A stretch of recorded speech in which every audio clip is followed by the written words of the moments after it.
ጤና ይስጥልን የከበረ ሰላምታችን በመላው ዓለም ሆናችሁ ቃል ስፖርት ዩቲዩብ ቻናላችንን ለምትከታተሉ ውድ አድማጮቻችን ሁሉ ይድረስ ብለናል። ከእናንተ ከሆነው ቃል ስፖርት ዩቲዩብ ቻናል ለዚህም ሰዓት መርጠን ያሰናዳላችሁን ስፖርታዊ ጥንቅሮች በቅደም ተከተል እያጋራናችሁ እንቆያለን። እስከ ፕሮግራማችን ፍጻሜ ቆዩ። ላይክ፣ ሰብስክራይብ፣ ሼር ማድረግ ዛሬም እንዳይረሳ። በሀሳብ መስጫ ሳጥናችን ላይ ትላንታችሁ እንዴት አለፈ፣ ዛሬስ በአውሮፓ ጨዋታዎች ዙሪያ ምን ይጠበቃል? ቀድመ ግምታችሁን፣ ሀሳብ አስተያየታችሁን እንደ ሁልጊዜው ልታጋሩን ትችላላችሁ። ውድ ቤተሰቦቻችን እኛ በመረጃችን አስቀድመን አህጉራዊ ጉዳዮችን እናካፍላችኋለን። በአውሮፓ የመረጃ ሰዓታችን ታላላቆቹ ክለቦች እንዴት ያለ ምሽት አሳለፉ የሚለውን እንነግራችኋለን። ባየር ሙኒክ አስደናቂ ጉዞ በአውሮፓ ሻምፒዮንስ ሊግ አሁንም እንደቀጠለ ነው። ቶትንሃም ቢያንስ ሜዳውን ድል ማድረጊያ አድርጎታል። ምንም እንኳን በአውሮፓ ሻምፒዮንስ ሊግ ቀጣዩን ዙር ባይቀላቀልበትም ተጨማሪ መረጃዎችን በዚህኛው ምሽት ጨዋታ ላይ ለእናንተ ውድ አድማጮቻችን እናካፍላችኋለን። በአውሮፓ ሻምፒዮንስ ሊግ ባርሴሎና 45ቱን ደቂቃ ነው ከሁለቱ ጨዋታ በጣም ፍጹም የተለየ የነበረው። 45 ደቂቃ ባርሴሎናን ቀጣይ ምዕራፍ እንዲገኝ ያደርጎታል። ባርሴሎና ከአራቱ ውድድር ቢያንስ አንዱን አሳክቶ በሁለቱ ህልውናው አሁንም አለ።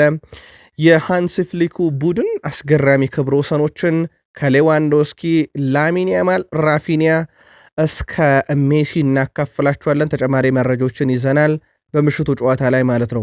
ውድ ቤተሰቦቻችን በተወዳጁ የእንግሊዝ ፕሪሚየር ሊግ ከሚሳተፉና ከሚካፈሉ በአውሮፓ ሻምፒዮንስ ሊግ ሁለት ኃላፊ ክለቦች ብቻ ነው ያላት። አንዱ የመርሳይዶ ክለብ ሊቨርፑል ነው። በጣም አስደናቂ ምሽት አሳልፈዋል። ሊቨርፑል ከተፈራውም ከተሰጋውም በጣም የተሻለ በጣም አስደናቂ ምሽት፣ ፍጹም ቅጣት ምት የሳተው ግብ ያስቆጠረው ብረት የመለሰበት ሳላ ተቀይሮ እስከ መውጣት ተጨማሪ መረጃዎችን ይዘናል። ሴቦዝ ላይ ሆነም ኮከብ ነበረ።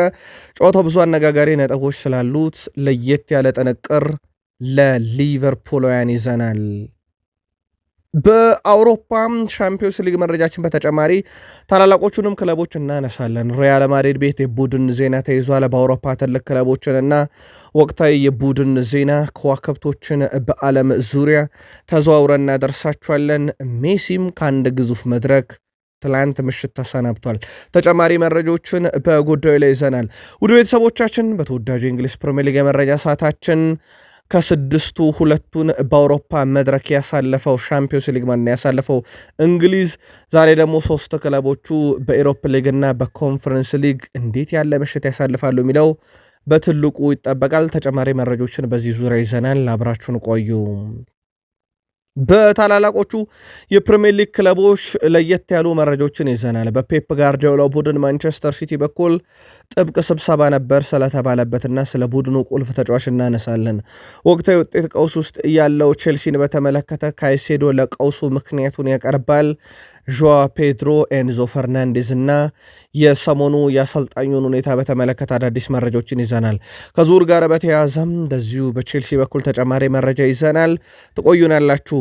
በማንቸስተር ዩናይትድ በኩል ስለ ማይክል ካሪክ ተጨማሪ መረጃዎችን እናነሳለን። እሳቸውም ጋዜጣዊ መግለጫ ሰጥተው በርካታ ሀሳቦችን አንስተው ግማሹን አካፍለናችሁ ነበረ። ተጨማሪ መረጃ ይዘናል። የቡድኑን ቁልፍ ተጫዋች ብሩኖ ፈርናንዴዝን በተመለከተ ተጨማሪ መረጃዎችን ለእናንተ ውድ አድማጮቻችን በመረጃ ሰዓታችን እንደዚሁ እናካፍላችኋለን። ዩናይትድ በሳምንቱ መጨረሻ አስቀድሞ ጨዋታ እንደሚያደርግ ይታወቃል። ሀሳቦችን ይዘናል በርካታ። እንዲሁም የዩናይትድ ደጋፊዎች ሀሳብ አስተያየታችሁን እያጋራችሁን አብራችሁን ቆዩ። አርሰናል ምንም ጨዋታ ሳይሸነፍ ነው የአውሮፓ ሻምፒዮንስ ሊግ እስካሁንም ያለው። ከፕሪሚየር ሊግ ክለቦችም አንደኛው ክለብ እሱ እንደሆነ ይታወቃል። በሩብ ፍጻሜ የተገኘ አርሰናል አሁንም ቅድመ ግምቱን እንደወሰደ ነው። አርሰናል ውድ ቤተሰቦቻችን በዚህ ዓመት የተሸነፈ የጨዋታ ብዛት ለአንዳንድ ክለቦች የ3 ሳምንት የሽንፈት ኮታ ነው። አርሰናል አዲስ ያስፈረማቸውም ተጫዋቾች ግስጋሴ ቀጥሏል። ቀጣይ ጨዋታን በተመለከተም አዲስ የወጣ መረጃ አለ። የቡድኑ ቁልፍ ተጫዋቾች መወድስ እንደቀጠለ ነው። ከስቴቨን ጄራርድ እስከ ቴሪ ዳንኤል ኦነሪ በአርሰናል የመረጃ ሰዓታችን የምናነሳቸው ለእናንተ ውድ አድማጮቻችን ከምናካፍላቸው መረጃዎች ውስጥ ነው።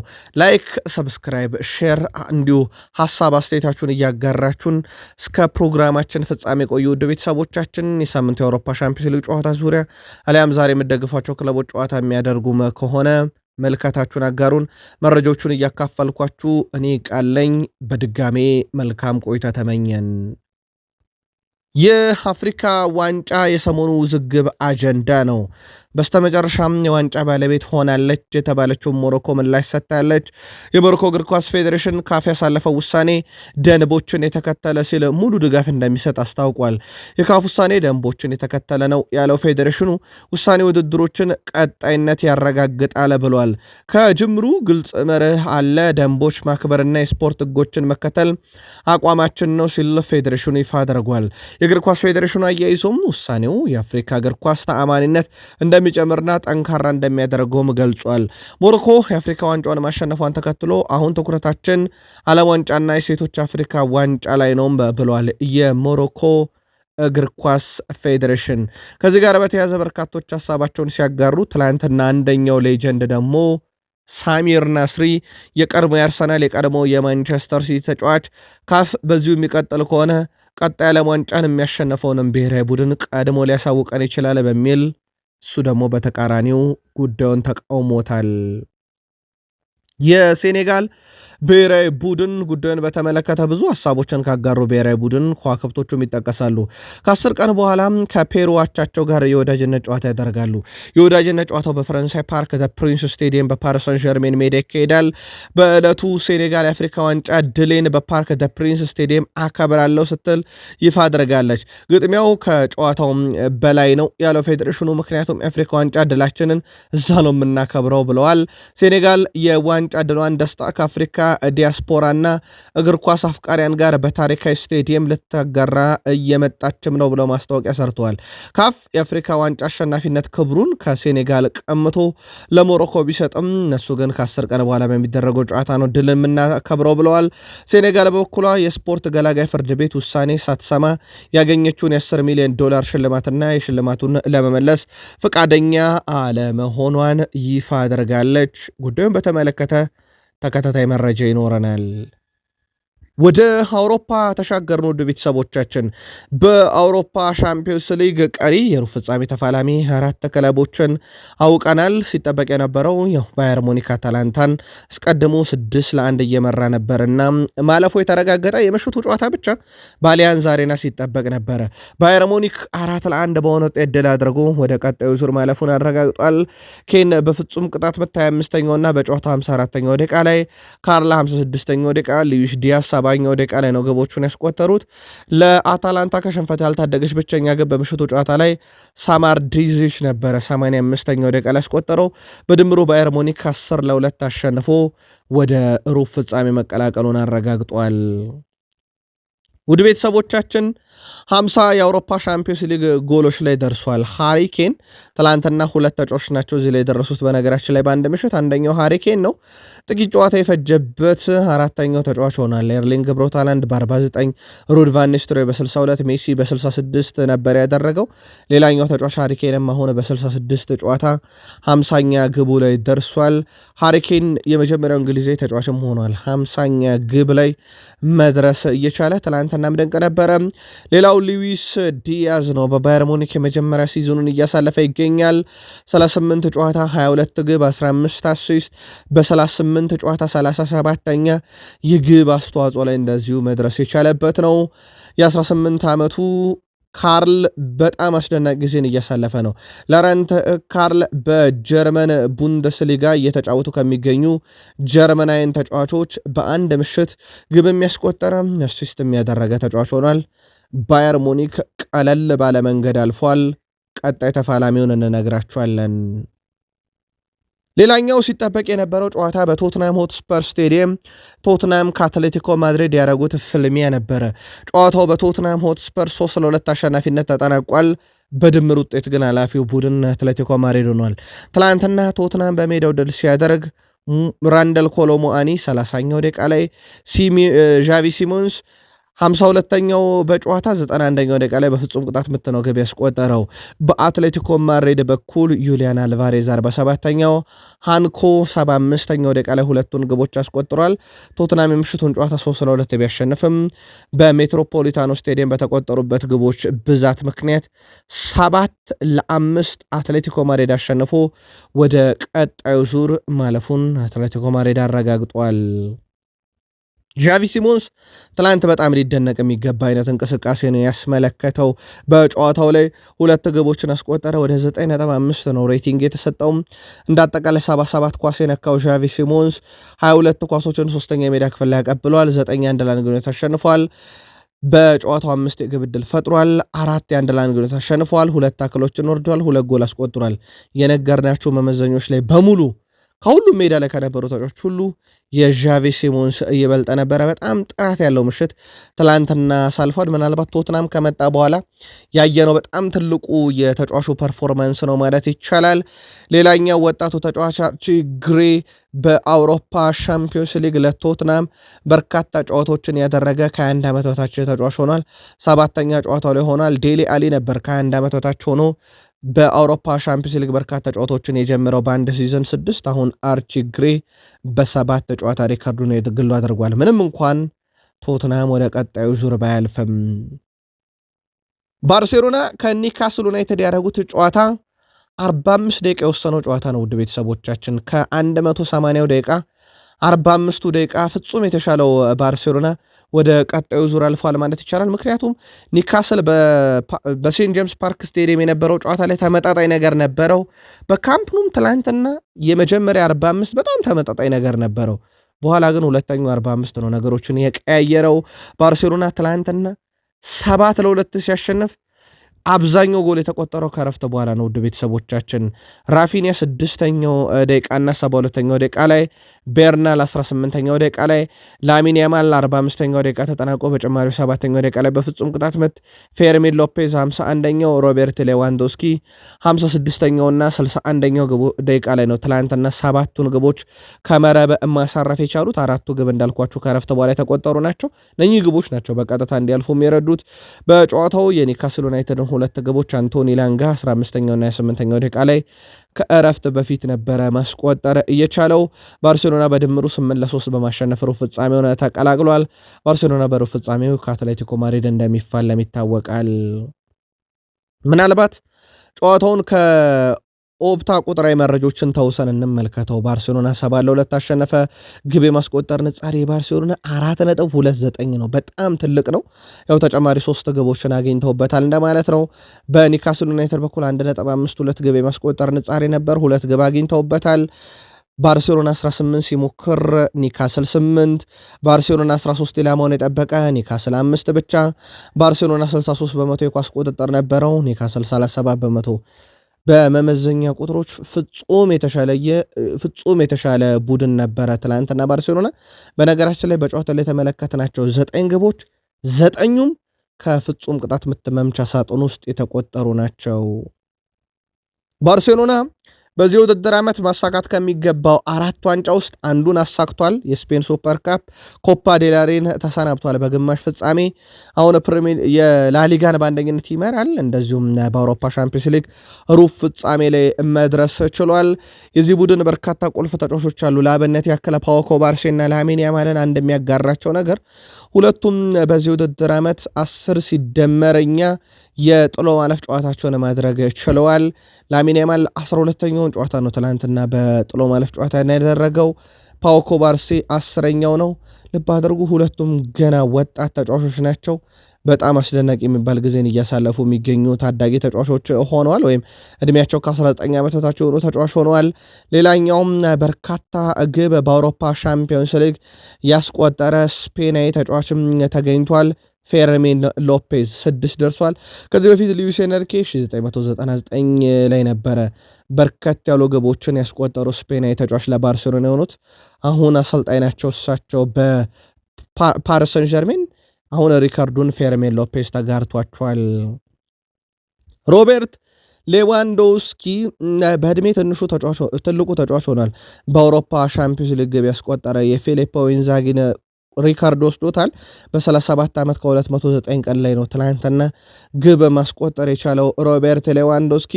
ሌላው ሮቤርት ሌዋንዶስኪ አዲስ ክብረ ወሰን ወስዷል። ወደ ቤተሰቦቻችን ሮቤርት ሌዋንዶስኪ ትላንትና ኒውካስል ላይ ግብ ካስቆጠረ በኋላ በእግር ኳስ ታሪክ በአውሮፓ ሻምፒዮንስ ሊግ በርካታ የተለያዩ ተጋጣሚዎች ላይ ግብ የማስቆጠር ሪካርድን ከሜሲ ነጥቆታል። 41ኛ የተለያየ ክለብ ላይ ነው ግብ ያስቆጠረው። ሜሲ 40 ክለቦች ላይ በአውሮፓ ሻምፒዮንስ ሊግ ግብ አስቆጥሮ ነበር። አሁን 41ኛው ላይ ሌዋንዶስኪ ደርሶ ሪካርዱን የግሉ አድርጎታል። የስፔን ላሊጋ ተጫዋች ሆነው 4 ሲደመር የግብ አስተዋጽኦ በአውሮፓ ሻምፒዮንስ ሊግ የጥሎ ማለፍ ጨዋታ ያላቸው ተጫዋቾች ሊዮኔል አንድሬስ ሜሲ በ2014-15 ራፊኒያ ዘንድሮ ይህንን ማሳካት ችሏል። ራፊኒያ በጣም አስደናቂ ውድድር ዓመት ዘንድሮ እያሳለፈ ነው። በተለይም ከጉዳት ከመጣ በኋላ የተጫዋቹ የሚጠበቀው ጥራቱ በደንብ እየተመለከትነው እንገኛለን። ለአብነት ያክል በምሽቱ ጨዋታ 2 ጎል 2 አሲስት 1 ፍጹም ቅጣት ምት ለቡድኑ አስገኘ። 5 የግብ ዕድል ፈጠረ። 3 ትልልቅ የግብ ዕድሎችን ፈጥሯል። እንደ አጠቃላይ 3 ኳስ መልሶ ሲነጥቅ 4 የመሬት ላይ ግንኙነቶችን አሸንፏል። በራፊኒያ በኩል 30 የግብ አስተዋጽኦ ላይ ለመድረስ በአውሮፓ ሻምፒዮንስ ሊግ ጥቂት ጨዋታ የፈጀበት 6ኛው ተጫዋች መሆን ችሏል። በጣም አስደናቂ የሚባል ጊዜን እያሳለፈም ይገኛል ራፊኒያ በባርሴሎና ቤት። ራፊኒያ ውድ ቤተሰቦቻችን በአጠቃላይ በባርሴሎና እንግዲህ በውድድር ዓመቱ ከባለፈው ዓመት ጀምሮ 87ኛ ጨዋታው ላይ ደርሷል። 82 የግብ አስተዋጽኦ አለው። እነኚህ ውስጥ 53ቱ ግብ 29ኙ አሲስት ነው። ትላንትና 2 ጎል 2 አሲስት ነበረው። ብዙ እየተነገረለት ያልሆነ ባሎንዶር ይገባዋል ተብሎ ግን ደረጃ ውስጥ እንኳን በቅጡ ያልተገኘ ተጫዋች መሆኑ በጣም አነጋጋሪ ነበረ። ትላንትና በነገራችን ላይ ጨዋታውም ኮከብ ራፊኒያ ሆኖ እንደዚሁ ተመርጧል። በባርሴሎና በኩል እንግዲህ በርካታ የጥሎ ማለፍ ጨዋታ ላይ ግቦችን በማስቆጠርም 4ኛው ሰው ሆኗል። ሜሲ 49 የጥሎ ማለፍ ጨዋታ ጎሎች አሉት። ሱዋሬዝ 13 ነበረው። ኔይማር 11። አሁን ራፊኒያ 10 የጥሎ ማለፍ ጨዋታ ላይ ግቦችን አስቆጥሯል። በቀጣይ በሩብ ፍጻሜ አትሌቲኮ ማድሪድ ላይ እንዴት ያለ ብቃቱን ያሳያል የሚል ይጠበቃል። ፌርሚን ሎፔዝ በዚህ ሲዝን 28ኛ የግብ አስተዋጽኦ ላይ እንደዚሁ ደርሷል። ትላንትናም ግብ ማስቆጠር ችሎ ነበረ። ምናልባት በተጋጣሚ ቡድን ኒውካስል ዩናይትድ በኩል አንቶኒ ላንጋን ነው ልናነሳ የምንችለው። አንቶኒ ላንጋ በዚህ ውድድር ዘመን እስካሁን ለኒውካስል አለ በ44 ጨዋታዎችን በሁሉም መድረክ በቋሚነትም ተቀይሮ እየገባም አድርጓል። 3 ጎል ነው ያለው። ግን ውድ ቤተሰቦቻችን ከነኚህ 3 ጎል 2ቱ ትላንት ነው የተቆጠሩት። አንቶኒ ኤላንጋ እንግዲህ ሁለተኛው እንግሊዝ ተጫዋች ሆናለ በአውሮፓ ሻምፒዮንስ ሊግ በካምፕኑ 2 ግቦችን ያስቆጠረ ለመጨረሻ ጊዜ ካምፕኑ ላይ አንድ እንግሊዝ ተጫዋች በእንግሊዝ ክለብን ወክሎ 2 ግቦችን እዚህ ሜዳ ላይ ያስቆጠረው ድዋይት ዮርክ ማንቸስተር ዩናይትድን ወክሎ 1998 ላይ ነበረ። ከዛ በኋላ ነው እንግዲህ ይህንን ሪከርድ ማሳካት የቻለው። ውድ ቤተሰቦቻችን በርካቶች ኤዲያው ላይ ቢያንስ ቅሬታ የማያቀርብ አንድ ሰው አለ፣ እሱም ጋሪ ኔቭል ነው እያሉ ነው። ምክንያቱም በካምፕኑ ለመጨረሻ ጊዜ 7 ግብ የተቆጠረበት ቡድን በ2016 የጋሪ ኔቭሉ ቫሌንሺያ ነበረ። አሁን ደግሞ ኤዲያው 7 ተቆጥሮባቸዋል። ስለዚህ ጋሪ ኔቭል ይህንን ህመም ቀድሞ የተረዳ እንግሊዛዊ ነውና ኤዲያው ላይ ብዙ ትችት አያደርስም እየተባለም ይገኛል። ሊቨርፑል እንደተፈራለት አይደለም። የጋላታሳራይ ወቅታዊ ጥንካሬ ሊቨርፑል ላይ ያላቸው የቅርብ ብልጫ የመጀመሪያ ዙር ድል ማድረግን ተከትሎ ለሊቨርፑል ጨዋታው ቀላል አይሆንም ተብሎ ተሰግቶ ነበረ። ሊቨርፑል ግን 4-0 አሸነፈ። በድምር ውጤት 4-1 አሸንፎ ሩብ ፍጻሜውን ተቀላቅሏል። ዶሚኒክ ሶቦስላይ 25ኛው ደቂቃ ላይ፣ ኤኬቴኬ 51ኛው ደቂቃ ላይ፣ ግራቨንበርግ 52ኛው ደቂቃ ላይ፣ ሳላህ 62ኛው ደቂቃ ላይ ኳስና መረብን ማገናኘት ችሏል። ሳላህ በጨዋታው ፍጹም ቅጣት ምታምክኖ በጨዋታው ብረትን መልሶበት ተቀይሮም የወጣበት ነበረ። ሊቨርፑል ውድ ቤተሰቦቻችን በአውሮፓ ሻምፒዮንስ ሊግ በጥሎ ማለፍ ጨዋታ የመጀመሪያውን ዙር ተሸንፎ ሁለተኛውን ዙር ቀልብሶ ያለፈ ቡድን የሆነ ክለብ ሆኗል። ለሶስተኛ ጊዜ ነው ያደረገው። ከዚህ በፊት በቼልሲ 2007፣ በባርሴሎና 2019፣ በጋላታሳራይ 2026 የመጀመሪያ ዙር ጨዋታን ተሸንፎ ሁለተኛውን ዙር ጨዋታ ቀልብሶ ያለፈበት ሶስተኛው አጋጣሚ ነው ለሊቨርፑል። ሊቨርፑል ትላንት በጨዋታው ላይ ፍጹም የተሻሉ ነበሩ። በነገራችን ላይ አመከኑት እንጂ 5 ጎል ማስቆጠር ይችሉ ነበር በጨዋታው ላይ። ይሄ በጣም ጥራት ያለው 5 ሙከራ ሞክረው ነበረ፣ አንድ ኳስ አምከነዋል። በጋላታሳራይ በኩል እንኳን ብዛም ነው 0.18 ነው፣ ምንም አላገኙም። በኳስ ቁጥጥርም ብናይ ሊቨርፑል 62 በመቶ ኳስ ተቆጣጥሯል። ሙከራ ብናይ ሊቨርፑል 32፣ ጋላታሳራይ 4፣ ኢላማውን የጠበቀ ሊቨርፑል 16፣ ጋላታሳራይ 1። ትልልቅ የግብ ዕድል ብናይ ሊቨርፑል 8፣ ጋላታሳራይ 0። የማዕዘን ምት ብናይ ሊቨርፑል 6፣ ጋላታሳራይ 2። ፍጹም የተለየ ቡድን ነበር ሊቨርፑል። በነገራችን ላይ ትላንትና ውድ ቤተሰቦቻችን በጣም አስገራሚ ነገር፣ ትላንትና ይህ ሁሉ ብልጫ የወሰደው ሊቨርፑል 4 ግብ ሲያስቆጥር 4ቱም ግብ የተቆጠሩት በግራ እግራቸው ነው። ሳላ በሻምፒዮንስ ሊግ 50 ጎሎችን ማስቆጠር የቻለ የመጀመሪያው አፍሪካዊ ተጫዋች በመሆን ታሪክ ጽፏል። ትላንትና ከሃሪኬን በመቀጠል ሌላ 50 ግብ ላይ የደረሰ ተጫዋች እሱ ሆኗል። ሳላ 201 የግብ አስተዋጽኦ በ211 የአንፊልድ ጨዋታ በሁሉም መድረክ አለው። ብዙ ያልተነገረ በጣም አስገራሚ የሚባል ክብረ ወሰን። ሳላ በነገራችን ላይ እነኚህን 50 ግቦች ሲያገኝ ለባዜል 2፣ ለሮማ 1፣ ለቼልሲ በአውሮፓ ሻምፒዮንስ ሊግ ግብ አላስቆጠረም። ለሊቨርፑል 47ቱን አስቆጥሯል። ያ ማለት ከሊቨርፑል ውጭ ያስቆጠረው 3ቱን ነው፣ በባዜልና በሮማ ቤት ማለት ነው። በሳላ በኩል በሊቨርፑል ከተከታዮቹ ሳዲዮ ማኔ 24 እና ሮቤርቶ ፌርሚኖ 22 ብናይ ቢደመሩ አይልቁትም። በሊቨርፑል በርከት ያሉ የቻምፒዮንስ ሊግ ግቦችን አስቆጥሯል። በነገራችን ላይ ውድ ቤተሰቦቻችን ከዚህም በፊት ሳላ በአውሮፓ ሻምፒዮንስ ሊግ ፍጹም ቅጣት ምቶችን አምክኗል። 2021 ላይ ኤስ ሚላን፣ 2024 ሪያል ማድሪድ፣ ትላንትና 2026 ጋላታሳራይ ላይ ፍጹም ቅጣት ምት እንዲሁ አምክኗል። የጨዋታው ኮከብ ዶሚኒክ ሶቦዝ ላይ የጨዋታውም ተርኒንግ ፖይንት የሱ ግብ ነበረች። ትላንትና በነገራችን ላይ በአውሮፓ ሻምፒዮንስ ሊግ 5ኛ ግቡን ያስቆጠረው አንድም የሊቨርፑል ተጫዋች በአውሮፓ ሻምፒዮንስ ሊግ ከዶሚኒክ ሶቦዝ ላይ በላይ ግብ በዚህ ውድድር ዓመት አላስቆጠረም። የምሽቱ የጨዋታው ኮከብ ዶሚኒክ ሶቦዝ ላይ ባለፉት 10 ጨዋታ 5 ግብ፣ 4 አሲስት፣ 9 የግብ አስተዋጽኦ ላይ መድረስ እንደዚሁ የቻለ ሲሆን የቀድሞ የሊቨርፑል ኮከብ ስቴቨን ጄራርድም ሱ ረዘም ላለ ጊዜ እንደሚቆይ ተስፋ አደርጋለሁ፣ ለወደፊቱም የሊቨርፑል ካፒቴን መሆን ይችላል ሲል አወድሶታል። ኮንትራቱን ለማራዘም በሊቨርፑል በኩል ፍላጎት እንዳለ ይታወቃል። በተለይም ስሙ ከሪያል ማድሪድ ጋር ከተያዘ ወዲህ ሊቨርፑሎች ከፍተኛ ጥረት ያደርጋሉም ተብሎ ይጠበቃል። ፍሎሪያን ቬርስ በትላንትናው ጨዋታ 8 የግብ ዕድሎችን ፈጥሯል። ውድ ቤተሰቦቻችን ሊቨርፑል ባለፉት 10 የውድድር ዘመናት በአውሮፓ ሻምፒዮንስ ሊግ በአንድ ጨዋታ ይህን ያክል የግብ ዕድል የፈጠረለት ተጫዋች የለም። በ10 ዓመት ውስጥ የተገኘ ሆኗል። ፍሎሪያን ቬርዝ ውድ ቤተሰቦቻችን ብዙ ግብ ባያስቆጥርም ብዙ አሲስት ባያደርግም በጨዋታ ላይ ግን የሚፈጥረው ተጽዕኖ ቀላል የሚባል አይደለምና ትላንትና ብቻ 8 የግብ ዕድሎችን በመፍጠር በሊቨርፑል ታሪክ ባለፉት 10 ዓመታት ውስጥ የመጀመሪያው ተጫዋች ሆኗል።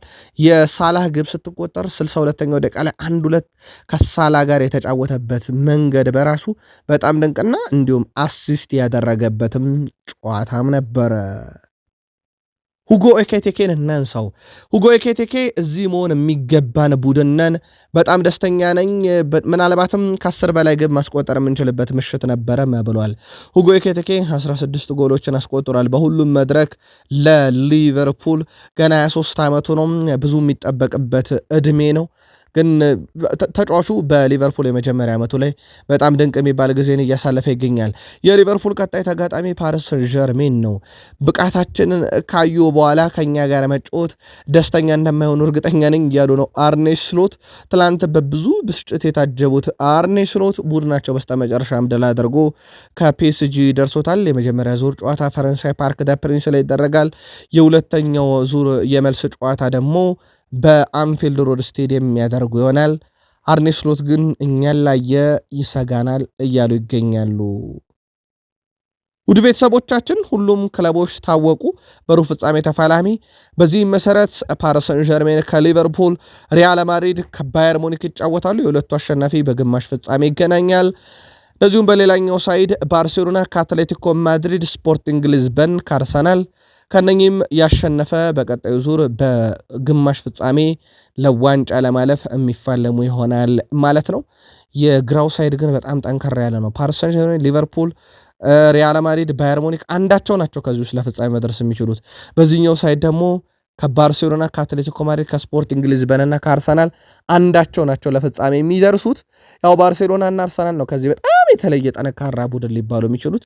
አትሌቲኮና ስፖርቲንግ ሊዝበን ግን ቀላል ናቸው ማለት አይደለም። ለማንኛውም የአውሮፓ ሻምፒዮንስ ሊግ ከ16 ጥሎ ማለፍ በኋላ ሩብ ፍጻሜ የደረሱት እነኚህ 8 ክለቦች ሆነዋል። ማን እስካሁን በተሻለ ጉዞ ላይ ነው? ማንስ ዋንጫ ይገባዋል? በቃል ስፖርት ዩቲዩብ ቻናል የሀሳብ መስጫ ሳጥናችን ላይ ጻፉልን። የአውሮፓ ሻምፒዮንስ ሊግ ማክሰኞ ምሽትና ሮም ምሽት በ16 ጥሎ ማለፍ ጨዋታዎች ተደርገው የሩብ ፍጻሜ ተፋላሚ ሁሉንም ክለቦች ካወቀነ በኋላ የአውሮፓ ሻምፒዮንስ ሊግ የእግር ኳስ ማህበሩ 4 ምርጥ እጩዎችን በሳምንቱ ይፋ አድርጎ ምርጫችሁን መርጣችሁ ላኩልን ብለዋል። የባርሴሎና ራፊኒያ፣ የሊቨርፑሉ ዶሚኒክ ሶቦስላይ፣ የስፖርቲንግ ሊዝበኑ ትሪንካውና እንደዚሁም የሪያል ማድሪዱ ቪኒሲየስ ጁኒየር እነኚህ 4 ተጫዋቾች የሳምንቱ ምርጥ ተጫዋች እጩ ሆነው ቀርበዋል። ውድ የቃል ስፖርት ዩቲዩብ ቻናል ቤተሰቦቻችን በሳምንቱ አጋማሽ በአውሮፓ ሻምፒዮንስ ሊግ ጨዋታ ዘና ፈታ ያላችሁ ለእናንተ ከነኚህ 4 ምርጥ እጩ ተጫዋቾች ምርጡ ማን ነው መርጣችሁ በዩቲዩብ ገጻችን ላኩልን። ቪኒሲየስ ጁኒየር በሻምፒዮንስ ሊግ ብዙ የግብ ተሳትፎ ያደረገው ሲቲ ላይ ሆኖ ምን የተጠናቀቀው ሲቲ እንደ ልማዱ ለሶስተኛ ተከታታይ ጊዜ አሰናብቶታል። ሲቲን ተሰናብቷል። ሲቲ በሪያል ማድሪድም ማንቸስተር ሲቲን ላይ 8 የግብ አስተዋጽኦ አለው ቪኒሲየስ ጁኒየር። ከዛ በኋላ በጣም ትልቅ የሚባለው ሊቨርፑል ላይ 7፣ ሻካታር ላይ 7 ነው። ግን እንደ ሲቲ ቅልል የሚለው ክለብ የለም ማለት ይቻላል። በእርግጥ ቪኒሲየስ ጁኒየር ብቻ አይደለም፣ ኬሊያን መባፔ በርካታ ግቦች በአውሮፓ ሻምፒዮንስ ሊግ ያስቆጠረው ሪያል ማድሪድ ነው። ምንም እንኳን የመጀመሪያ ዙር ጨዋታ በጉዳት ሁለተኛ ዙር ጨዋታ ከጉዳት ስለመጣ ተቀይሮ ገብቶ ብቻ ቢጫወትም ምንም ግብ አያስቆጥርበትም ማለት ነው። ሌላው ከሪያል ማድሪድ ጋር በተያዘ በቡድን ዜና የምናነሳው ቲቦት ኮርቷ ዛሬ ምርመራ ያደርጋል ተብሏል። በሲቲ ጨዋታ ላይ የተወሰነ ጉዳት አጋጥሞት ነበር። ያው ድካም ነው ቢባልም ምርመራ ይደረጋል። በተለይም ከአትሌቲኮ ማድሪድ ጋር በሚደረገው ጨዋታ ዙሪያ ይገኛል አይገኝም የሚለውን ተከታተልን ለሪያል ማድሪድ ደጋፊዎች የምናካፍላችሆናል። ፈረንሳይ ደረስን። ብራድሌ ባርኮላን እናንሳ። ውድ ቤተሰቦቻችን ብራድሌ ባርኮላ ባለፉት 2 ሲዝኖች 112 ጨዋታ ላይ ደርሷል። 34 ግብና 24 አሲስት ያለው ብራድሌ ባርኮላ ከባለፈው ሲዝን ጀምሮ ማለት ነው። ብራድሌ ባርኮላ ከቼልሲ ጋር በነበረ ጨዋታ ላይ ግን መጠነኛ ጉዳት ሳያስተናግድ እንዳልቀረ እየተዘገበ ይገኛል። ፒኤስጂ ተጫዋቹ ጉዳት እንዳጋጠመው እንግዲህ አረጋግጧል። ግን ለምን ያክል ጊዜ ከሜዳ ላይ ይርቃል የሚለው ይጠበቃል። ከዛ ውጭ በፈረንሳይ ብሔራዊ ቡድንም የመካተት እድሉ በጣም ዝቅተኛ ነው እየተባለ ይገኛል በጉዳቱ ምክንያት። ከሰሞኑ ቡድኑ ፓሪስ ሰን ዠርሜን የእንግሊዙን ክለብ ቼልሲን በደርሶ መልስ 8 ግብ አስቆጥሮበት ከውድድሩ እንዳሰናበተው ይታወቃል። ሉዊስ ኤንሪኬ የፕሪሚየር ሊግ ቡድኖችን ከባለፈው ሲዝን ጀምሮ ሲቲ፣ ሊቨርፑል፣ አስቶን ቪላ፣ አርሰናል፣ ቶትናም አሁን ደግሞ ቼልሲን ከውድድሩ አሰናብተዋል ወይ ደግሞ በመድረኩ አግኝተው ድል አድርገዋል። እንግሊዝ ክለቦችን ኃያሎቹን መግጠም ቀለል ያለው ቡድን ሆኗል። ሉዊስ ኤንሪኬ። ኔይማር ስለ ብሔራዊ ቡድን ቆይታውና ስለ እግር ኳስ ሕይወቱ ማጠናቀቂያ ሐሳቡን አጋርቷል።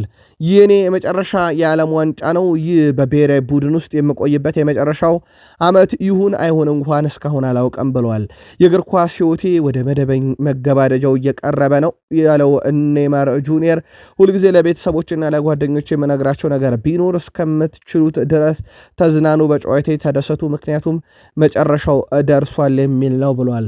ካርሎ አንቸሎቲ ከሰሞኑ የብራዚል ብሔራዊ ቡድን እንዳለባት የአቋም መለኪያ ጨዋታም ጥሪ ሲያቀርቡ ኔይማር ጁኒየርን በወቅታዊ የፊትነስ ችግር ምክንያት ወይም በቂ ዝግጅት አላረገምና ብለው እንዳልጠሩት ይታወቃል። እሳቸው በዛው ሀሳባቸው ግን በወጥ ብቃቱ የሚቀጥል ከሆነ ለዓለም ዋንጫ የማይጠራበት ምንም ምክንያት የለም ሲሉም ተደምጧል። የኔይማር የመጨረሻ እግር ኳስ ሕይወቱ በብሔራዊ ቡድን ይገለጥ የሆነው የሚለው ይጠበቃል። ውድ ቤተሰቦቻችን ልክ የአውሮፓ ሻምፒዮንስ ሊግ እንደምንለው ሰሜን አሜሪካም የዋንጫ ጨዋታ አለ። እንደዚህ ልክ እንደ አውሮፓ ሻምፒዮንስ ሊግ የኮንካካፍ ሻምፒዮን ካፕ ይባላል። ይህ ውድድር ላይ እየተሳተፈ የሚገኘው ኢንተር ሚያሚ ትላንትና ከውድድሩ ተሰናብቷል። ጨዋታው ከናሽቬሊ ጋር ነበረ። የመጀመሪያ ዙር ጨዋታው ናሽቬሊ ስቴዲየም ላይ 0-0 ተጠናቀቀ። ትላንትና 1-1 ተጠናቀቀ። ከሜዳ ውጭ ግብ አስቆጠረ በሚል ናሽቬሊ አልፏል። የሊዮኔል ሜሲ ኢንተር ሚያሚ ከኮንካካፍ ሻምፒዮን ሺፕ ወድቋል። ሜሲ 7ኛው ደቂቃ ላይ ከሰርጂዮ ሬጎሎን ያገኛትን ኳስ አስቆጥሮ ይመሩ ነበር። በኋላ ላይ ኤስፖንዣ 74ኛው ደቂቃ ላይ ናሽቬል ያስቆጠራት ግብ ከሜዳ ውጭ ተቆጠረች በሚል ወደ ቀጣዩ ዙር አልፈዋል። የወዳቂው ኢንተር ሚያሚ የፊት መስመር ተጫዋች ሊዮኔል አንድሬስ ሜሲ 900 ግብ ላይ ደርሷል። በእግር ኳስ ሕይወቱ 672ቱን ለባርሴሎና፣ 32ቱን ለፓሪስ ሰን ዠርሜን፣ 79ቱን ለኢንተር ሚያሚ፣ 115ቱን ለሀገሩ አርጀንቲና አበርክቷል። ምንም እንኳን ትላንትና ክለቡ ከኮንካካፍ ሻምፒዮንሺፕ ቢሰናበትም። ውድ የቃል ስፖርት ዩቲዩብ ቻናል ቤተሰቦቻችን ከእናንተ ከሆነው ቃል ስፖርት ዩቲዩብ ቻናል የሳቱን አጫጭር ስፖርታዊ ጥንቅር እያጋራናችሁ እንገኛለን። ከተወዳጁ የእንግሊዝ ፕሪሚየር ሊግ ብቻ ወዳገኘናቸው የዕለቱ ጥንቅሮቻችን ሻገር ከፕሪሚየር ሊግ የመረጃ ሰዓታችን ጋር ላይክ፣ ሰብስክራይብ፣ ሼር እያረጋችሁን አብራችሁን ቆዩን። የእንግሊዝ ክለቦች ታሪካዊ የ16 ውስጥ ተፋላሚ፣ ታሪካዊ ከ16 ውስጥ ተሰናባች ሆነዋል። ውድ ቤተሰቦቻችን ፕሪሚየር ሊጉ 6 ቡድኖችን በታሪክ ለመጀመሪያ ጊዜ በ16 ጥሎ ማለፍ ቢያሳተፍም 4ቱን በጊዜ አሰናብቷል፣ በጊዜ አጥቷቸዋል። ውድ ቤተሰቦቻችን በሁለት ሳምንት የአውሮፓ ሻምፒዮንስ ሊግ ጨዋታ የእንግሊዝ ክለቦች 30 ግብ ተቆጥሮባቸው 2ቱ ብቻ አልፈው 4ቱ ተሰናብተዋል። ያለፉትን ሊቨርፑልና አርሰናልን ከቀነስናቸው ደግሞ የተቀሩት 4 ተሰናባች ቡድኖች 28 ግቦችን በደርሶ መልስ አስተናግደው ነው የተሰናበቱት። ከስንብታቸው የተቆጠረባቸው ግብ ብዛት ፕሪሚየር ሊጉ ላይ ጥያቄ የሚፈጥር ሆኗል። ምናልባት የአውሮፓ ሻምፒዮንስ ሊግ ቀጣይ ተሳታፊ በእንግሊዝ ፕሪሚየር ሊግ ኮታን ሊያሳድግ የሚችል ከ4 እስከ 5 በቀጣይነት በአርሰናልና በሊቨርፑል እጅ ላይ ወድቋል። በሌሎች መድረኮች በኮንፈረንስ ሊግ በኤሮፕ ሊግ የሚደረጉ ጨዋታዎች ይወስናሉ። አንደኛው የኤሮፕ ሊግ ጨዋታ ያለበት ክሪስታል ፓላስ ነው። ከላራንካ ጋር ዛሬ ምሽት 2:45 ደቂቃ ሲል የሁለተኛ ዙር ጨዋታውን ያደርጋል። ላራንካ በዚህ ዓመት 22 ድል 11 አቻ 10 ሽንፈት፣ ክሪስታል ፓላስ 16 ድል 16 አቻ 14 ሽንፈት ገጥሞታል። ላራንካ በመጨረሻዎቹ 5 ጨዋታ 2 ድል 2 አቻ 1 ሽንፈት፣ ክሪስታል ፓላስ 2 ድል 2 አቻ 1 ሽንፈት ገጥሞታል። ተመሳሳይ 5 ሳምንት ነበራቸው ማለት ይቻላል። ሁለቱ ክለቦች እስካሁን 2 ተገናኝተዋል። አንድ ጊዜ ላራንካ አሸንፏል፣ አንድ ጊዜ አቻ ወጥቷል። ፓላስ ድል አላደረገም እስካሁን። ፓላስ ይህንን ጨዋታ ውጤትስ ይቀለብሳል ወይ? የመጀመሪያ ዙር ጨዋታ 0-0 በሆነ አቻ ውጤት ነበር የተጠናቀቀው። ጨዋታው ምሽት 2:45 ደቂቃ ሲል ይጀምራል። ሌላኛው ምሽት 2:45 ደቂቃ ሲል ከሜዳ ውጭ ወጥቶ የመፋለም ግዴታ ያለበት ኖቲንግሃም ፎረስት ነው። ሚትላንድን ይገጥማል። ሚትላንድ በዚህ ውድድር ዓመት 29 ድል 10 አቻ 5 ሽንፈት፣ ኖቲንግሃም ፎረስት በዚህ ውድድር ዓመት 12 ድል 11 አቻ 20 ሽንፈት ያስተናገዱበት ነው። ኤምሲኤች አሬና ላይ ዛሬ ምሽት 2:45 ደቂቃ ሲል ጨዋታው ጅማሮን የሚያደርግ ይሆናል። በሚትላንድ በኩል በዚህ ውድድር ዓመት 2 ድል በመጨረሻዎቹ 5 ጨዋታ ማለት ነው 2 ድል 2 አቻ 1 ሽንፈት። ኖቲንግሃም ፎረስት አንድም ድል የለውም በመጨረሻ 5 ጨዋታ 2 አቻ ያለው ትልቁ ውጤቱ 3ቱን ተሸንፏል። ሁለቱ ክለቦች እስካሁን በአጠቃላይ 2 ጊዜ ተገናኝተው ሁለቱንም ሚትላንድ ድል አድርጓል። 1-0 እና 3-2። የመጀመሪያ ዙር ጨዋታም በሚትላንድ 1-0 እየመሩ ነው ጨዋታው የሚጀምረው። ቅድመ ግምታችሁን አካፍሉን። ሌላኛው በኤሮፕ ሊግ የጥሎ ማለፍ ጨዋታ የሚሳተፈው አስቶን ቪላ ነው። በቪላ ፓርክ ስቴዲየም ነው ዛሬ ምሽት 5 ሰዓት ሲል ጨዋታውን የሚያደርገው። ወደ ፈረንሳይ አቅንተው 1-0 ድል ይዘው ነው ይህን ጨዋታ የሚጀምሩት። በአስቶን ቪላ በኩል በዚህ ውድድር ዓመት 24 ድል 7 አቻ 11 ሽንፈት፣ በሊል በኩል በዚህ ውድድር ዓመት 19 ድል 5 አቻ 15 ሽንፈት ገጥሟቸዋል። አስቶን ቪላ በመጨረሻ 5 ጨዋታ 1 ድል ብቻ ነው ያለው ሊልን ያሸነፈበት፣ 1 አቻ ቀሪ 3ቱን ተሸንፏል። በሊል በኩል ከመጨረሻ 5 ጨዋታ 3 ድል አንድ አቻ አንድ ሽንፈት ገጥሟቸዋል። ሽንፈታቸው በአስቶን ቪላ ባለፈው ሳምንት የደረሰባቸው ነው። ሁለቱ ክለቦች እንደ አጠቃላይ 5 ተገናኝተዋል። 2 አስቶን ቪላ ሲያሸንፍ 2 ሊል አሸንፏል። አንድ ጊዜ አቻ ወጥተዋል። የመጨረሻ 4 ግንኙነታቸውን ነጥለን ከተመለከትን አስቶን ቪላ 2 ሊል 2 ያሸንፏል። የዛሬውን ጨዋታ ማን ድል አድርጎ ወደ ቀጣዩ ዙር በኤሮፓ ሊግ ያልፋል? ቅድመ ግምታችሁን ላኩልን። ከፕሪሚየር ሊግ ታላላቅ ክለቦች የፔፕ ጋርዲዮላውን ሲቲን እናስቀድም። ፔፕ ጋርዲዮላ ባለፉት ጥቂት ቀናት እንግዲህ የተመዘገበው ውጤት ጥሩ የሚባል አይደለም። በተለይም በአውሮፓ ሻምፒዮንስ ሊግ ላይ ማለት ነው። ፔፕ ጋርዲዮላ ከቡድኑ ጋር ቆይታቸውን በተመለከተና ሌሎች ጉዳዮች ላይ ከባለስልጣናት ጋር ውይይት ያደርጋሉ ተብሏል። በርከት ያሉ ምንጮችም እንደውም አድርገውታል እያሉ ነው። ይህንን ውይይቱ ዓላማና አጀንዳ በሳቸው የሲቲ ቆይታ ዙሪያ ይሆናለም ተብሎ ነው እየተጠበቀ የሚገኘው። ውድ ቤተሰቦቻችን ፔፕ ጋርዲዮላ በውድድር ዓመቱ መጨረሻ ከሲቲ ይለቃሉ የሚለው መረጃ እንዳለ ሆኖ በቦርዱና በአመራሩ በኩል ግን ቢያንስ እሳቸው ተጨማሪ 1 ዓመትን እንዲቆዩላቸው ይፈልጋሉ እየተባለ ይገኛል። ጉዳዩን ተከታትለን ለሲቲ ደጋፊዎች ከስር የምናደርሳቸው ይሆናል። የሲቲው ኮከብ ኤርሊንግ ብሮት ሃላንድ በሻምፒዮንስ ሊግ ታሪክ 57 ጎሎችን በማስቆጠር 7ኛው ከፍተኛ ግብ አስቆጣሪ ሆኗል። ሪያል ማድሪድ ላይ በዚህ ሳምንት ግብ አስቆጥሮ እንደነበረ ይታወቃል። ምንም እንኳን ክለቡን ወደ ቀጣዩ ዙር የምታሳልፍ ግብ ባትሆንም በጨዋታው ላይ ግን በጎዶሎ ወይም በ10 ተጫዋች ብቻ ለሚጫወተው ማንቸስተር ሲቲ በጣም ወሳኝ ነበረ። የተጫዋቹ ሚናና ግብ በጎዶሎ ባይሆኑስ እስኪባል ድረስ በጣም ምርጥ ነበሩ በጨዋታው ላይ ሲቲዎች። ቀጣይ ጨዋታቸው እንግዲህ ከአርሰናል ጋር በካራባኦ ካፕ ይሆናል። ምን ያሳኩበታል የሚለው ይጠበቃል። እሁድ ምሽት በ1 ሰዓት ከ30 ሲል የሚደረገ ጨዋታ ነው። ኤርሊንግ ብሮት ሃላንድ በነገራችን ላይ በሲቲም ታሪክ 154 ግቦችን በማስቆጠር 4ኛው ከፍተኛ ግብ አስቆጣሪ ነው። በአውሮፓ ሻምፒዮንስ ሊግ ደግሞ 57 ግቦች ላይ መድረስ ችሏል። ቸልሲ ደረስን። የቼልሲው ተጫዋች ሞይሰስ ካይሴዶ በወቅታዊ የውጤት ማጣት ሂደት ውስጥ እንደ ምክንያት ያነሳው ነገር አለ። ካይሴዶ እንደሚታወቀው ሁላችንም እየተጫወተን ያለንበት መንገድ ይታወቃል። ፓሪስ ሰን ዠርሜንን በዚህ ሳምንት ስንገጥም ፒኤስጂ ጨዋታ ተሰርዞለታል። እኛ ደግሞ ተከታታይ ጨዋታዎችን እያደረግን ነው የመጣ ነው። ስለዚህ ድካሙ ልዩነት አለው። አርፎ የመጣን ቡድን ስለገጠመን ብሏል። ካይሴዶ ሁላችንም እንደምናውቀው ለመፋለም ዝግጁ መሆን አለብን። ነገር ግን በ4 ውድድሮች ላይ እየተሳተፍክ በ2 እና በ3 ቀን እየተጫወት እንዲህ አይነት ታላቅ ክለብ መግጠም ለሁሉም ክለብ ፈታኝ ነው። ነገር ግን እኛ የተሻለን ማድረግ በጉዟችን ላይ ማተኮር፣ በተቀሩት ጨዋታ ላይ ማተኮር ይጠበቅብናል ብሏል። ያው ቀጣይ ኤፍኤ ካፕ እና እንደዚሁም ደግሞ በፕሪሚየር ሊግ ሻምፒዮንስ ሊግ ትኬትን መቁረጥ ቀጣይ የቼልሲ ጉዞ ይሆናል ተብሎ ይጠበቃል። ዦዋ ፔድሮ ህልሜ እንደዚህ ነበር ብሏል። በቼልሲ መጫወት በተለይም በአውሮፓ ሻምፒዮንስ ሊግ ምንም እንኳን ወደ ቀጣዩ ዙር ባናልፍም ለቀጣይ ግን ትልቅ ትምህርት አግኝተንበታል ብለዋል። ሌላኛው የቡድኑ ቁልፍ ተጫዋች ኤንዞ ፈርናንዴዝ ያው የወቅቱ አነጋጋሪ ተጫዋች ነው። በኮንትራቱ ዙሪያ ከሰሞኑ የሰጠው ሀሳብ በሁለቱም ዩቲዩብ ገጻችን በተከታታይ አንስተነው ነበረ። ኤንዞ ፈርናንዴዝ ከሀገር አርጀንቲናም በቀጣይ በሚደረጉ የዓለም ዋንጫ የማጣሪያ ጨዋታም ላይ ሀገሩን ይወክል ዘንድ ጥሪ ቀርቦለታል። በነገራችን ላይ ተጫዋቹም በሰሞኑ ኮንትራቱን በተመለከተ ውድድሩ ሲጠናቀቅ እናስብበታለን፣ ምን እንደሚፈጠር አላቅም ማለቱ ነበረ በጣም አነጋጋሪው ጉዳይ።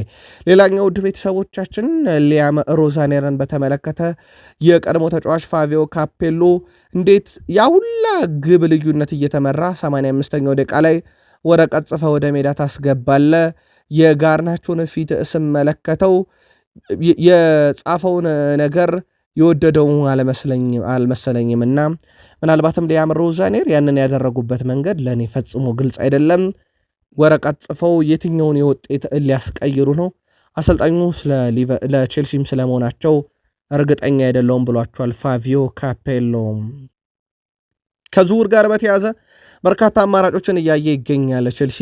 በነገራችን ላይ ቼልሲዎች ካዩቸው አማራጮቹ ስለ አብነት ያክል ካዮዴ ይጠቀሳል። የብሬንትፎርዱ ተጫዋች 70 ሚሊዮን ዩሮ በላይ ለጥፎበታል። ካዮዴ ገና 21 ዓመቱ ነው። በፕሪሚየር ሊጉ በጣም አስደናቂ ውድድር ዓመት እያሳለፈ ይገኛል።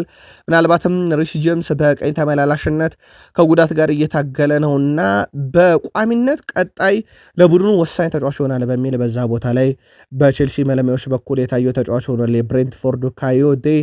የተጫዋቹ ምርጫና የቼልሲ ጉዞ ቀጣይ ዓመት ይታያል። ቼልሲ በተቃራኒው እንደ ቤኖይት ባድሻሊ እንደ ትሮቫ ቻሎቫ ያሉ ተጫዋቾችን ከቡድኑ ያሰናብታል። በእርግጥ እነኚህ ብቻ አሉ፣ በርካታ ተሰናባቾችም በቼልሲ በኩል ይኖራሉ ተብሎ ይታሰባል። ምናልባት ቼልሲን ካነሳን ግን አንድ ድል እናንሳ። ትላንትና ቼልሲ ሴቶች 2-1 አሸንፈዋል። በቼልሲ በኩል የፕሪሚየር ሊግ ዋንጫ ለማንሳት ዘንድሮ ቢፈተኑም ግን ትላንትና ድል ያደረጉበት ነበረ። ዩናይትድ ደረስን። ውድ ቤተሰቦቻችን ማንቸስተር ዩናይትድ ነገ ነው ጨዋታውን የሚያደርገው በፕሪሚየር ሊግ ወደ ቪታሊያ አቅንቶ በርንሞዝን የሚፋለም ይሆናል። ቀድሞ መጫወቱ ለዩናይትድ ራሱን የቻለ ብዙ አድቫንቴጅ ይኖረዋል። በተለይም ከጫና ነፃ ሆኖ የሚያደርገው ጨዋታ ይሆናል። ከዚህ ጋር በተያያዘ የማንቸስተር ዩናይትድ አሰልጣኝ ማይክል ካሪክ ስለ ቡድኑ ሀሳባቸውን አጋርተዋል። በቡድን ውስጥ ብዙ ትልልቅ ስሜቶች አሉ። ይሄም አንዱ ጨዋታ እንደላይ ማድረግና ቀጣይ ዓመት በትልቅ ደረጃ ላይ መጫወት ነው። እያንዳንዱ ተጫዋች የሚያስፈልጋቸውን ነገር ያደርጋሉ። እያንዳንዱ ተጫዋች ብዙ ተጫውቷል። እያንዳንዱ ተጫዋች ሁሉንም ጨዋታ መጫወት ቢፈልግም ግን እኛ እያፈራረቅን እየተጠቀምን እንገኛለን። ከዚህ በኋላ በተቀሩትም ጨዋታዎች ላይ ለጨዋታው አስፈላጊውን ያልናቸውን ተጫዋቾች እንጠቀማለን ብለዋል። ኮቢ ሜኖን በተመለከተ ብዙ ነገሮች ላይ መሻሻል ይችላል፣ ብዙ ከዚህ የተሻለ ማሳየት የሚችል እንደሆነ እርግጠኛ ነኝ ብለዋል። ስለዚህ ብዙ ገጽታዎች መናገር እንችላለን ስለዚህ ተጫዋች፣ ግን ሁሉም ሜዳ ላይ የሚያደርጋቸው እንቅስቃሴ ለቡድን በጣም ወሳኝ ናቸው። ሁሉም አቀፍ አይነት ተጫዋች ብሎታል። በቀጣይ በተለይም በብሔራዊ ቡድን ደረጃ እሱ ብቻ ሳይሆን እንደ ሃሪ ማጉዌርና ሉክሾንም እጠብቃለሁ ያሉበትን መግለጫ ትላንትና አካፍለናችሁ ነበረ። ማይክል ካሪክ በነገራችን ላይ ማንቸስተር ዩናይትድ ከመጡ በኋላ አንደኛው በብዙ እየተወደሰላቸው ያለው አካዳሚውን በተደጋጋሚ ይጎበኛሉ። የእሳቸው የአሰልጣኝነት መንበር ስልጣን ቋሚ ባይሆንም ቀጣይ ዓመት ወደ ዋናው ቡድን ሊያደርጉ የሚችሉ ተጫዋቾች ላይ አጥብቀው እየሰሩ ነው። ከማይክል ካሪክና ከጄሰን ኮክስ ጋር ሙሉ ለሙሉ የተቀናጀም ስራ እየሰራ ነው ብሏል የአካዳሚ ዳይሬክተር ስቴፈን ቶርፔ። በማንቸስተር ዩናይትድ አካዳሚ ዙሪያ ትራቨስ ቢን የማይክል ካሪክ ስታፍ አባል የሚሆኑት በዋናው ቡድን ውስጥ መኖሩ ደግሞ ለታዳጊዎች በጣም ትልቅ እድል እየፈጠረ ነው። በተለይም ወደ ዋናው ቡድን በፍጥነት እንዲያድጉ ተብሏል። ከሰሞኑ ማይክል ካሪክ ከስታፍ አባላት ጋር በመሆን የታዳጊዎችን ጨዋታ በተደጋጋሚ ሲመለከቱም እንደ ጄጄ ጋብሪኤል ያለውንም ሲያወድሱ ተመልክተናል። በማንቸስተር ዩናይትድ የሚገኘው ብሩኖ ሚጌል ፈርናንዴዝን በተመለከተ ሌኖሮ እስካሁን በእግር ኳስ ሕይወቴ አብሬያቸው ከተጫወትኳቸው ሁሉ ፍጹም የተለየ ፍጹም አስደናቂ በጣም ጥራት ያለው ተጫዋች በሚል ብሩኖ ሚጌል ፈርናንዴዝን አወድሶታል። በነገራችን ለውድ ቤተሰቦቻችን በጣም አስገራሚ ነገር እንገራችሁ። ትላንትና ብሩኖ ፈርናንዴዝ ለ5ኛ ጊዜ የፕሪሚየር ሊግ የሳምንቱ ምርጥ ተጫዋች ተብሎ ተመርጧል። በዚህ ውድድር ዓመት ከፍተኛውን ድምፅ የሰበሰበም ተጫዋች ሆኗል። በዚህኛው ምርጫ ላይ ብሩኖ ሚጌል ፈርናንዴዝን በተመለከተ ትላንትና ያቀረብንላችሁ ምናልባት ለዩናይትድ ደጋፊዎች ማርች 18 ሮብ ምሽት ያቀረብነውን ዘገባ ላይ በርካታ መረጃን ያነሳ ነው። በዛ ላይ ልትከታተሉትም ትችላላችሁ። ምናልባት በተጨማሪነት ልናነሳ የወደድነው በማንቸስተር ዩናይትድ ቤት የሚገኘው ተጫዋቹ 100 አሲስቶች ላይ ለመድረስ ለአንድ ክለብ ከሜሲም ከሮናልዶም በታች ጨዋታ ነው የፈጀበት። ሮናልዶ ለሪያል ማድሪድ፣ ሜሲ ለባርሴሎና 100 አሲስቶች ላይ ለመድረስ ከፈጀባቸው ጨዋታ በታች ፈጅቶበታል ብሩኖ ሚጌል ፈርናንዴዝ። ያ ብቻ አይደለም፣ ብሩኖ 19 ትልልቅ የግብ ዕድሎችን በመፍጠር በዚህ ዓመት ቀዳሚ ነው። 3ቱ ብቻ ናቸው የበከኑበት፣ 16ቱ ግብ እንደሆኑለት ይታወቃል። ከነኚህ 19 ትልልቅ የግብ ዕድሎች በዚህም ረገድ የአጥቂዎቹ ሊደነቁ ይገባል የሚል መረጃ ከሰሞኑ በዩናይትድ የመረጃ ሰዓት አንስተን ነበረ። በአሁኑ ጊዜም እንግዲህ በወጥነት ብቃት እየተጫወተ የሚገኘው ብሩኖ ፈርናንዴዝን በተመለከተ ሁስኮርድ 7.8 ሬቲንግ በመስጠት ባለፉት 6 ጨዋታ በፕሪሚየር ሊጉ በወጥነት እየተጫወተ ያለው ብሩኖ ነው ሲለ ተደምጧል። ከዩናይትድ ጋር በተያዘ ትላንትናም በሴቶቹ የፕሪሚየር ሊግ ጨዋታ ነበራቸው። ወደ ዌስትሃም አቅንተው በለንደን ስቴዲየም 0-0 በሆናቸው ውጤት አጠናቀዋል። ውድ ቤተሰቦቻችን አርሰናል አንድም ጨዋታ በአውሮፓ ሻምፒዮንስ ሊግ ያልተሸነፈ ከፕሪሚየር ሊግ ተሳታፊ ክለቦች ውስጥ ደግሞ በዚህ ዓመት ሩብ ፍጻሜ ላይ እንግሊዝን ከወከሉ 2 ክለቦች ሊቨርፑል ብለን አርሰናል ብለን ዝርዝሩ ያበቃል። ምክንያቱም ቀሪዎቹ በጊዜ ከዚህ መድረክ እንደተሰናበቱበት ይታወቃል። አርሰናል በምድብ የነበሩ 8ቱንም ጨዋታ ድል አድርጎ በጥሎ ማለፍ 16 ጨዋታ ከባየር ሌቨርኩሰን ጋር ብቻ አቻ የወጣ ነው። ምናልባትም ደካማ ነበር ከተባለበት ቀሪዎቹን ድል ስላደረገ ማለት ነው።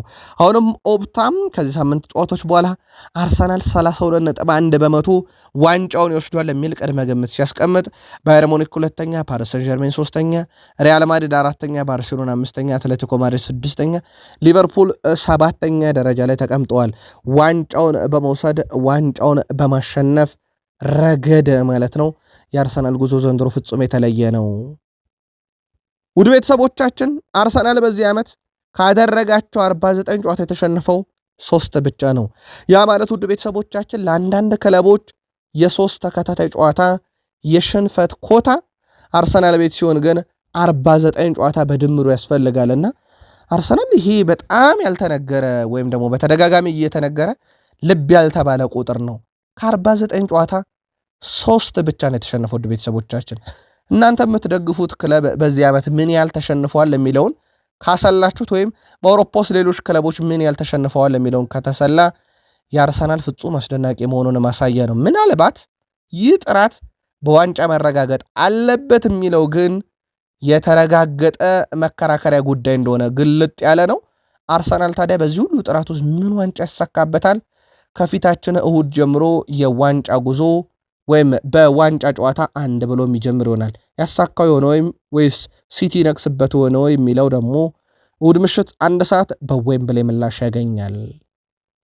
ውድ ቤተሰቦቻችን አርሰናል በጣም ሊደነቅ የሚገባው ዘንድሮ አንዱም በዲሲፕሊን ሁለትም ራሱን ያጠናከረበት ነው ሲባል ለአብነት ያክል ክርስቲያን ኖርጋርድ በዚህ ዓመት 3 አሲስት አለው። ፔሮ ኤንካፔ 2 አሲስት 1 ጎል አለው። ማርቲን ዙቤሜንዲ 6 ጎል 3 አሲስት አለው። ኑኖ ማዱኬ 7 ጎል 4 አሲስት አለው። እብሬቼ ኢዜ 9 ጎል 6 አሲስት አለው። ቪክተር ገኬሬሽ 16 ጎል 2 አሲስት አለው። እነኚህ አዲስ ከመጡ 6ቱም ተጫዋቾች የግብ አስተዋጽኦ አግኝቷል አርሰናል። ያ ማለት የክረምት ዝውውር ስኳድ ዴብዙን አስፍቷል ሲባል በቁጥር ብቻ አይደለም በጥራትም ጭምር መሆኑን አንደኛው ማሳያ ተደርጎ ሊወሰድ ይችላል። አርሰናል በውድድር ውስጥ በጥንካሬ እንዲገኝ ካደረጉት ነገሮች ውስጥ ደግሞ አንደኛው ከነባሮቹ ዴክላን ራይስን ማድነቅ ይቻላል። ዴክላን ራይስን በተመለከተም ስቴቨን ጄራርድ የቀድሞ የሊቨርፑል ኮከብ በእኔ እይታ እሱ በአሁኑ ሰዓት በዓለም ዙሪያ ካሉ ምርጥ ተጫዋቾች ተርታ የሚሰለፍ ነው። ምናልባትም በርካቶች በቡድናቸው ውስጥ እንዲኖር ከሚመኙት ተጫዋች አንዱ ዴክላን ራይስ ብሎ መወድስ አቅርቦለት ተጫዋቹን በብዙ አድንቆታል። በእርግጥ ዘንድሮ ፍጹም የተለየ ዓመት እያሳለፈ ነው። ሌላኛው በቴሪ ዳንኤል የተደነቀው ተጫዋች ግብ ጠባቂው ዳቪድ ራያ ነው። ይህ ሰው የሲዝኑ ምርጥ ሰው ነው ያለው ቴሪ ዳንኤል ሆነሪ አንዳንድ ጊዜ የጎል ጠባቂዎች ሜዳ ላይ ምን ያህል አስፈላጊ እንደሆኑ ለማየት የዳቪድ ራያ ዘንድሮ እንቅስቃሴ ፍጹም የተለየ ነው ብሏል። የሜዳ ላይ ብቃት ስንመለከት ትልቅ ተስፋ አደርጋለሁ ቡድኑ እንደሚያሸንፍ በተጫዋቹ ጥራት ብቻ ተመርኩዘ ልትናገር ትችላለህ። የሚያደናቸው ኳሶች እጅ ባፍ የሚያስጭኑ ናቸው። የአርሰናል የጥንካሬ ምንጭ ሲል አወድሶታል። በመጪው እንግዲህ የፊታችን እሁድ ማለት ነው ምሽት 1 ሰዓት ከ30 በዌምብሌይ ስቴዲየም አርሰናል ከማንቸስተር ሲቲ በዚህ ውድድር ዓመት ለእንግሊዝ ክለቦች የሚበረከተውን የመጀመሪያ ዋንጫ ለመውሰድ ይፋለማሉ። ጨዋታው ውድ ቤተሰቦቻችን ዌምብሌይ ላይ በሁለቱ ክለቦች መካከል ሲደረግ ፒተር ባንክስ ይህን ጨዋታ በመሃል ሜዳ ዳኝነት ይመሩታል ተብሎ ይጠበቃል። የቫር ቴክኖሎጂ በጨዋታው ላይ እንደሚተገበር ይታወቃል። ምናልባት ለአርሰናል ወይንስ ለሲቲ ነው ዋንጫው የሚሆነው የሚለው እሁድ ምላሽ የሚያገኝ ይሆናል። ግን እንዳልኳችሁ የዘንድሮ የአርሰናል ጥራት በዋንጫ ካልተረጋገጠ ሌላ ልፋት ነው የሚሆነውና የትኛውን ዋንጫ ያረጋግጡበታል የሚለው ከእሁድ ጀምሮ ምላሽ ያገኛል። ምናልባት ቀጣይ ያው ከስፖርቲንግ ሊዝበን ነው በአውሮፓ ሻምፒዮንስ ሊግ የደረሳቸው ከኢንተርናሽናል ብሬክ በኋላ የሚደረግ ጨዋታ ነው። ስፖርቲንግ ሊዝበን ከአርሰናል ጋር የሚያደርጉት ጨዋታ ግን የስፖርቲንግ ሊዝበኑ ቁልፍ ተጫዋች ሞርተን ሆልማንድ በቢጫ ክምችት ምክንያት አርሰናልን ከሚገጥመው ስብስብ ውጭ ሆኗል። ይሄ ለአርሰናል ጥሩ የሚባለው ዜናም እንዲሁ ተደርጎ ሊወሰድ ይችላል።